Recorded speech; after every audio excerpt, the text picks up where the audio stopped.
Hello students, class 11 के chapter binomial theorem में आपने पढ़ा होगा कि कुछ इस तरीके के एक्सप्रेशन हमें मिलते हैं जैसे x माइनस 3y की होल पावर 15।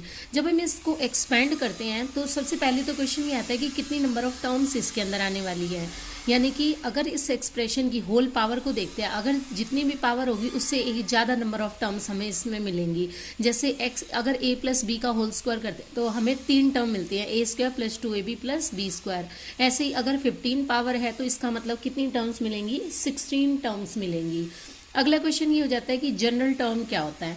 जनरल टर्म यानी कि पहले हमारे पास इसके लिए फॉर्मूला है T R plus 1 is equal to summation N C R. यहाँ पे एन होगा 15 यानी कि 15 सी आर, और यहाँ पे पहला पॉइंट यानी x की whole power n minus R करेंगे, और फिर दूसरा पॉइंट ये उठाएंगे -3y और उसकी होल पावर r 0 से n तक। ये होता है जनरल टर्म का फॉर्मूला।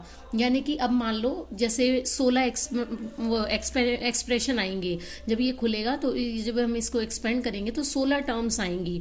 उन 16 में अगर कोई हमसे कह दे कि 6th टर्म कौन सी है, तो T6 जब हमें निकालना है तो r की जगह 5 रख देंगे यहाँ पे, तो T6 निकल जाएगा। वो कैसे निकलेगा, T6 इज इक्वल टू कितना होता है n सी आर, n कितना था 15, यानी कि 15C5 x की whole power 15 minus 5 and -3y की होल पावर 5।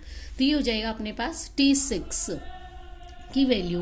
अब आगे आता है, अगर एक बात ये भी पूछ रहा था कि R a term from end, यानी कि कोई भी टर्म कह दे, यानी कि 5th टर्म मान लो पूछ ले कि पीछे से 5th टर्म कौन सी होगी। ये तो स्टार्टिंग से 6th टर्म है। अब पूछ ले कि जैसे 16 एक्सप्रेशन आएंगे उनमें से एंडिंग से पीछे से 5th टर्म कौन सी होगी, तो हम इस फॉर्मूले से निकाल सकते हैं। यानी कि एन की जगह डाल दो 15 और r की जगह 5 डाल दो, क्योंकि हमें निकालना है कि पीछे से 5th टर्म कौन सी होगी। तो r की जगह डाल देंगे 5 plus 2th term from beginning, यानी कि टर्म फ्रॉम बिगनिंग, वो किसके इक्वल हो जाएगा, ये हो जाएगा 5th term from and, 5th term from end, यानी कि पीछे से 5th टर्म कौन सी होगी, यानी कि ये 15 माइनस 5 प्लस 2 यानी कि 12th टर्म। जो स्टार्टिंग से 12th टर्म होगी वो पीछे से 5th टर्म कहलाएगी, और उसको हम निकालेंगे कैसे, T12 is equal to 15C11 x की whole power 15 minus 11 and -3y की होल पावर 11। इसको हम सॉल्व कर लेंगे तो ये हमारी स्टार्टिंग से 12th टर्म है और एंडिंग से ये 5th टर्म है। Thank you.